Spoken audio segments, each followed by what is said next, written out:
Hello YouTube fans, my name is Leo, and welcome back to another video about a supersonic client. In this video, I'm going to go through the crazy way the 13 footballers in Thailand were rescued in a Thang Luang and Nang Nan cave in 2018.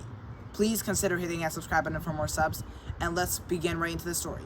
The year is 2018, and today is June 23rd. Led by a head coach named Kanthawang, which is also the name of both the assistant coach and one of the players, the Wild Boars football team in the Chiang Rai province of Thailand, which is close to the border with Myanmar, was going on a cave exploration after their practice that day, when all of a sudden, when the older team was practicing, the head coach, Kanthawang, received about 20 missed phone calls from parents saying that their children did not come home from practice. But that was an issue for the head coach. So what did he do? He contacted the assistant coach, whose name is also Kanthawang. There are just so many Kanthawangs in Thailand, I guess. We don't know.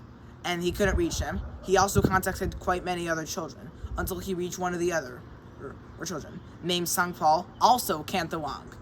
We don't know why there are so many Kanthawangs in the team, but whatever the case, he said they were going to explore the Tham Lang and Nang Nan cave, which was close by.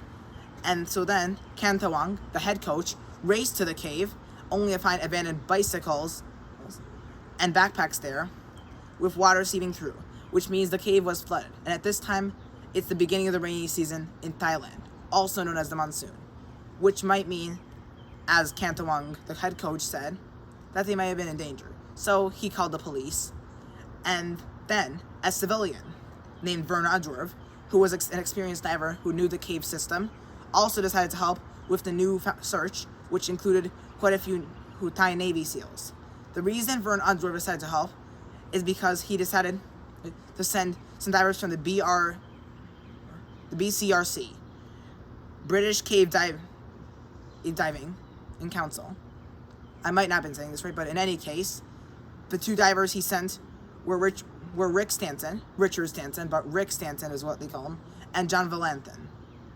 They would help the expedition, but it was unknown what they could contribute that the Thai Navy SEALs could not contribute.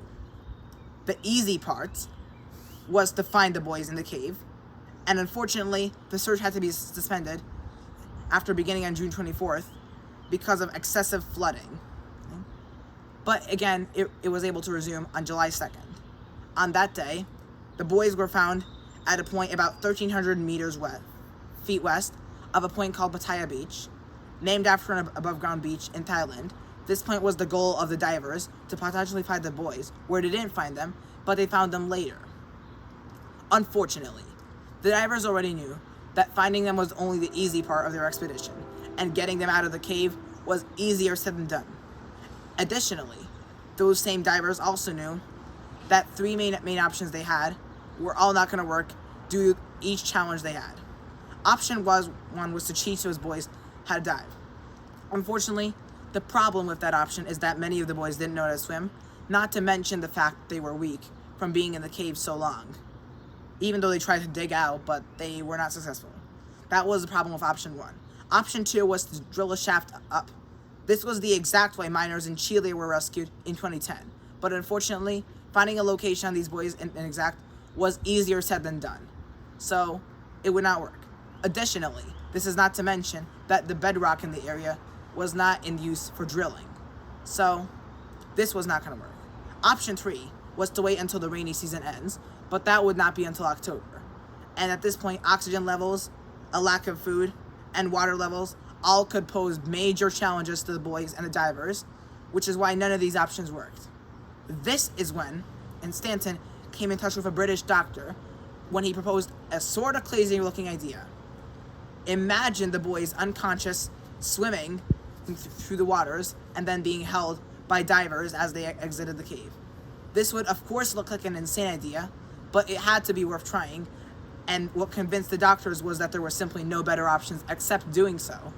So they were given 2 doses of one drug and 1 dose of another drug to make the ultimate journey out in an operation that lasted from July 8th to July 10th.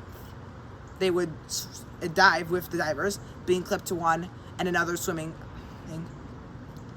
But unfortunately, one problem came. Many boys were already rescued between July 8th and July 9th, but as the assistant coach and one of the other 4 boys rescued, one of them was just very small, and the mask they brought with them to cover their face from the water, which would easily kill them.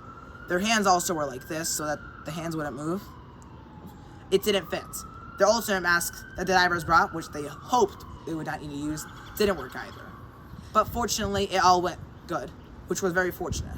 However, this rescue did not come at a price, because one Navy SEAL and another diver had died during the mission.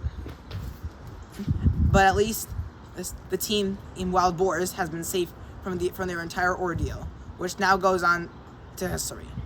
That's all the information I have for this video. Bye.